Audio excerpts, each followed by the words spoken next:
بيبدأ الفيلم مع ملاكم قديم اسمه تشارلي، وبنعرف انه عليه ديون كتير لناس كتير، وبيجيله تليفون من واحد من الناس دي بيطلب منه الفلوس اللي عليه. بس تشارلي مش فاكر حتى اسمه عشان كمية الناس اللي بتطالبه بالدفع. بيقفل السكة في وشه وبنلاقيه عايش في عربيته عشان حالته المادية صعبة جدا، وفي شوية عيال بيشوفوا الروبوت بتاعه اللي اسمه أمبوش وعايزين يتصوروا معاه، بس تشارلي بيقول لهم الصورة ب$5. العيال بيتريقوا عليه وبيقولوا له الروبوت ده خردة وما يسواش $1 حتى، ويمشوا سايبينه.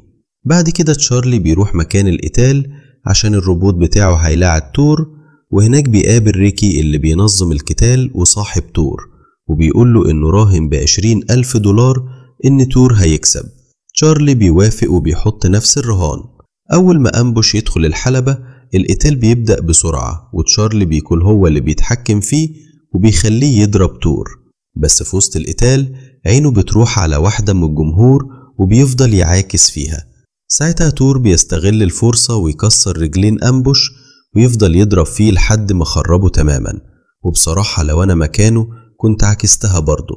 كده تشارلي خسر القتال والعيال خدوا رجلين الروبوت تذكار، وتشارلي أخد أمبوش وجرى بسرعة قبل ما ريكي يجي يطلب فلوس الرهان اللي أصلا مش معاه. وبيظهر 2 بيجروا وراه، فتشارلي يضرب واحد فيهم معتقد إنهم تبع ريكي، بس يطلعوا موظفين من المحكمة بيبلغوا إن مراته كارولاين ماتت ولازم يروح المحكمة يستلم حضانة ابنه ماكس. بس تشارلي ما كانش فارق معاه وعايز يروح المحكمة عشان يتنازل عن الحضانة أصلا. بنشوف في المحكمة خالة ماكس دبرة وهي بتطلب من القاضي ياخدوا الولد عشان جوزها غني وهيعرفوا يربوه كويس.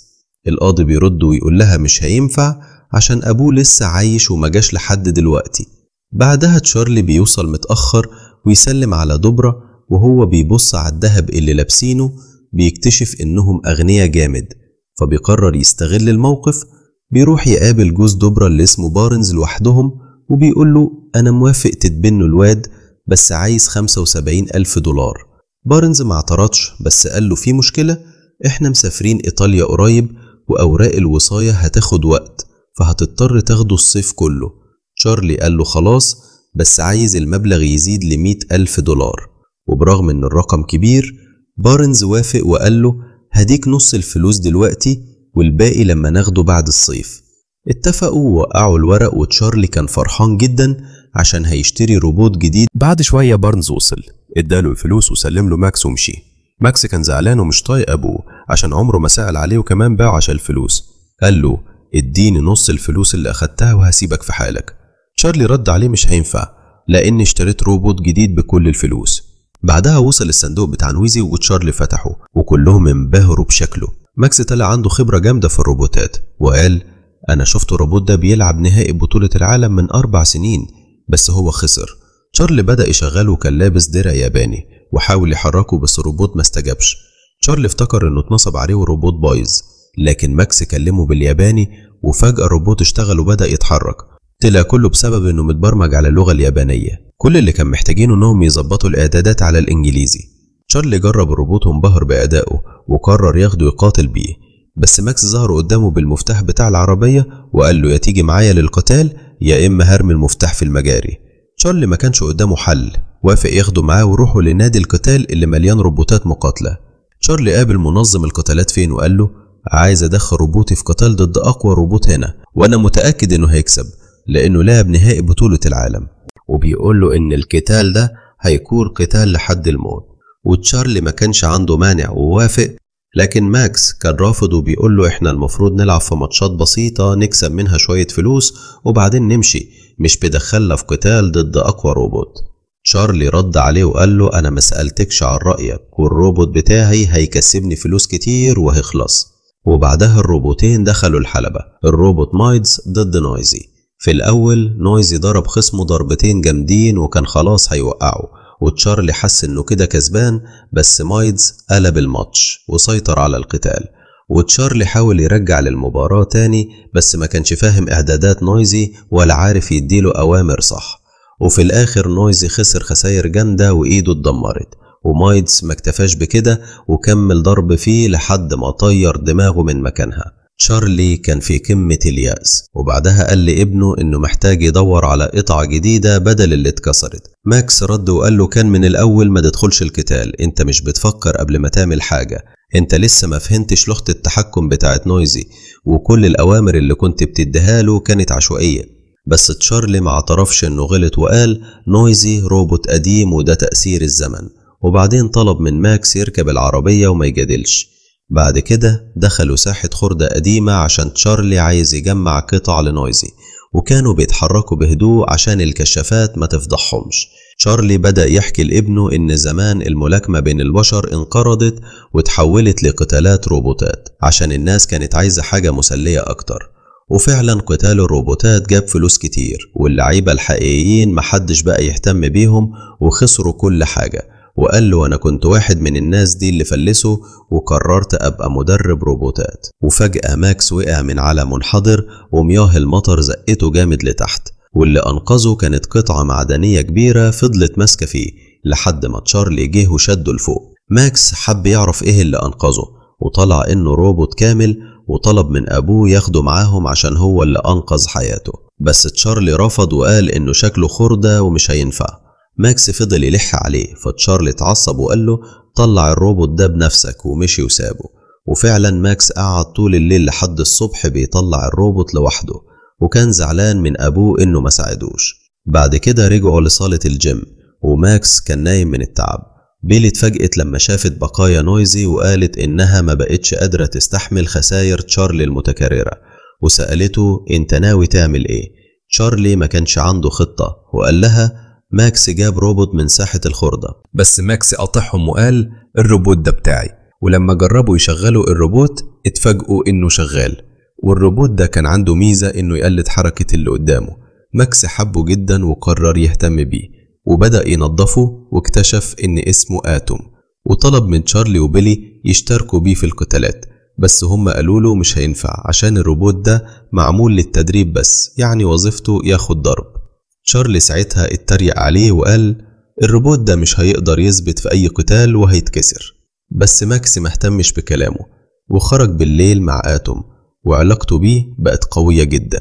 تاني يوم ماكس طلب من بيلي تحكي له عن تشارلي، فقالت له إن زمان أبوها كان مدرب تشارلي وهو اللي صاحب الجيم ده، وتشارلي كان معروف إنه شجاع وما بيستسلمش وقلبه ميت. وورت ماكس صورة من جريدة قديمة لتشارلي وهو بيلاعب تاني أقوى مقاتل في العالم، وكان مسيطر على المباراة، وقالت إنها بعد المباراة دي حبت تشارلي. تشارلي قطع كلامهم وقال لبيلي إنه هيروح يحاول يستلف فلوس ويشتري روبوت جديد، وهيسافر ومش هيرجع تاني عشان ده اللي هي عايزاه. وفعلا تشارلي وماكس سافروا بالليل ووصلوا لحلبة قتال فيها أقوى الروبوتات في العالم. ولما دخلوا المكان تشارلي قال لابنه يستناه، وماكس شاف الصحفيين بيجروا على أصحاب أقوى روبوت في العالم واسمه زيوس. المهندس اللي صنع زيوس قال إنه بيقدر يكسب أي قتال مهما كان، وبيحلل حركة خصمه وبيهزمه في جولتين بس. ماكس كان مبهور جدا لما شاف زيوس، وتشارلي راح يقابل فين، واتضح إنهم صحاب من زمان، وعشان كده تشارلي كان عنده أمل فيه. طلب منه فلوس عشان يشتري روبوت جديد، بس للأسف فين رفض، وبيقول له انت رهان خسران ومش هتعرف تدفع الفلوس، وبيسيبه ويمشي. تشارلي بياخد ابنه وبيمشي، وماكس بيقول لأبوه أنا عايز أشارك باتوم في ماتش ملاكمة، وتشارلي بيوافق وبيقول له في تلات بتتعمل في الجنينة، تعال بكرة نروح وندخل القتال اللي انت عايزه، ودي هتكون نهاية الروبوت بتاعك. تاني يوم تشارلي بيصحى على صوت ماكس وهو بيدرب آتوم، وبيتفاجئ من إصراره. بعدها بيروح على الجنينة وبيقابله واحد اسمه كين، وده صاحب روبوت اسمه مترو اللي هو أقوى روبوت موجود. ماكس بيطلب يلاعب مترو، وكين بيوافق وبيحط رهان $100 إن آتوم مش هيكمل جولة قدامه. ماكس كان واثق إن آتوم هيستحمل، وبيحاول يستفزه عشان يعلي الرهان، وفعلا كين بيتنرفز وبيخلي الرهان $1000 وبيقول له لو خسرت هاخد روبوتك كله. وماكس من غير تردد بيوافق. بيخشوا الحلبة، وماكس هو اللي ماسك التحكم بآتوم. آتوم بياخد ضربات كتير، ومترو كان أقوى بكتير منه، بس ميزة آتوم إنه بيستحمل الضرب. ماكس ما كانش لسه عنده خبرة كفاية، وكل شوية يتوتر، وده خلى آتوم يتضرب أكتر. كان فاضل 30 ثانية على نهاية الجولة، وتشارلي قال له ضيع وقت على قد ما يقدر، لكن آتوم بياخد ضربة توقعه على الأرض، والكل افتكر إنه خسر. بس المفاجأة إن آتوم بيقوم في آخر لحظة، كده ماكس كسب الرهان. كين بيقول لهم تعالوا نلعب جولة تانية، ولو الروبوت بتاعكم صمد هتاخدوا $2000. وماكس وافق رغم اعتراض أبوه وقال له ما تقلقش أنا اللي هكسب.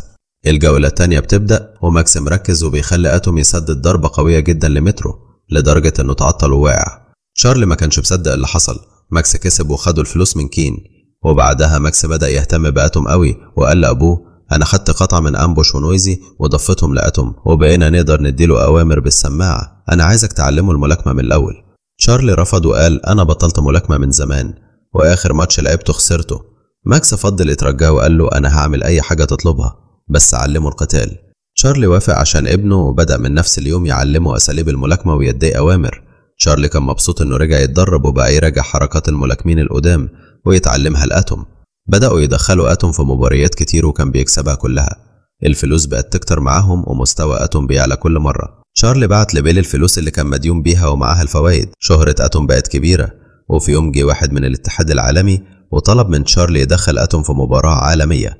تشارلي وماكس كانوا فرحانين جدا وبدأوا يجهزوا آتوم للماتش. جات لهم ليموكوفا صاحبة زيوس وقالت لهم إنها عايزة تشتري آتوم عشان يكون روبوت تدريب لزيوس وعرضت $200,000. تشارلي وافق في الأول بس ماكس رفض بشدة. قالت لهم العرض مستمر لحد الماتش بالليل ولازم يردوا قبلها. ماكس فضل مصمم إنه ما يبيعوش وسابهم ومشي. تشارلي طلع وراه وحاول يقنعه بس ماكس قال له هي عايزة تشتريه عشان عارفة إنه أقوى من أي روبوت وهو عندي أغلى من 200,000. اللي عنده راسين ماكس وآتوم دخلوا الحلبة بطريقة استعراضية حلوة. الماتش بدأ والضربات بينهم كانت قوية وتوين كان خصم صعب. آتوم كان واقف في الزاوية بيتضرب لكن تشارلي لاحظ مشكلة في كتف توين فإدى أوامر لآتوم اللي بدأ يهاجم بقوة.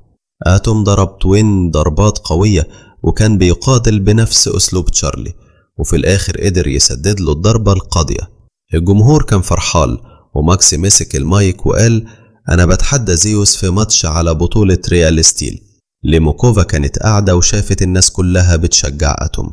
بعد الماتش تشارلي خد الفلوس بس فجأة ظهر ريكي برجلته وكان جاي يطالب بحقه اللي ما خدوش. تشارلي قال له معايا فلوسك خدها من غير مشاكل. ريكي قال له الموضوع أكبر من الفلوس. تشارلي فهم إنه كده هيتضرب فقام ضارب واحد منهم وخد ماكس وجرى لكنهم مسكوه وضربوه وسرقوا الفلوس من ماكس. تشارلي حاول يقاوم بس ما قدرش وخدوا الفلوس ومشيوا. ماكس راح يطمن على أبوه وتشارلي اعتذر له على كل حاجة. بعدها تشارلي خاف على ابنه وقرر يسلمه لدبرة. ماكس كان بيتوسل له ما يسيبوش وقال له نفسي نكمل مع بعض بس تشارلي كان شايف ان ده الأفضل. ماكس اتضايق وجمع حاجته وقال له أنا كان نفسي نفضل عايشين مع بعض ده كل اللي كنت بتمناه ومشي بخيبة أمل. تشارلي وهو ماشي كان بيفكر في كلام ابنه ومش عارف يعمل ايه فراح لبيلي وطلب نصيحتها وهي قالت له ابنك بيحبك ومتعلق بيك لازم ترجع له. تشارلي اقتنع وراح لبيت ماكس واعتذر له انه ما كانش مهتم بيه وقال له انا هعوضك عن كل اللي فات وانا جاهز للقتال. ماكس اتبسط ويجي يوم الماتش الجمهور كان بيحيي آتوم وبعدها زيوس دخل الحلبة بقوة. الماتش بدأ وزيوس ضرب آتوم ضربة قوية ووقعه. آتوم قام وتضرب تاني ووقع وتشارلي أدرك إن زيوس قوي جدا. آتوم قام تاني وكان بياخد ضرب ورا ضرب وزيوس حبسه في الزاوية وكان بيدمره. خلصت الجولة الأولى وآتوم كان تعبان جدا. تشارلي وماكس صلحوا اللي اتكسر ورجعوا الحلبة. آتوم بدأ يسبب ضرر لزيوس لكنه كان لسه بيتضرب كتير. في الجولة الرابعة زيوس حاصر آتوم وضربه بسرعة لدرجة إن جهاز الصوت بتاعه اتدمر وما بقاش يسمع أوامر. لحسن الحظ الجولة خلصت. تشارلي فقد الأمل بس ماكس قال له مفيش قدامنا غير حل واحد نخلي آتوم يقلدك. تشارلي وافق عشان ابنه وبدأ يدي أوامر بإيده وآتوم قلد حركاته. تشارلي تحدى زيوس وزيوس استخدم كل قوته عشان يوقع آتوم لكن تعبه خلى طاقته تقل. تشارلي استغل الفرصة وبدأ يضربه بكل خبرته والمهندس كان مصدوم. ماكس بص على أبوه بفخر ودمع من التأثر. آتوم ضرب زيوس ضربة قوية ووقعه والجمهور اتصدم بس زيوس قام واتضرب تاني لحد ما الجرس ضرب. الماتش خلص والحكام أعلنوا إن زيوس هو اللي كسب عشان جمع نقط أكتر، بس الجمهور شاف إن أتوم وتشارلي وماكس هما الفايزين الحقيقيين. تشارلي حضن ابنه واتفقوا إن اللي بينهم كان هو اللي خلاهم ينتصروا، وبكده يكونوا خرجوا من الفقر لسلم المجد، واحتفلوا مع أتوم. وهنا نكون وصلنا لنهاية الفيلم. ما تنسوش تعملوا اشتراك في القناة ولايك للفيديو. بس سلام.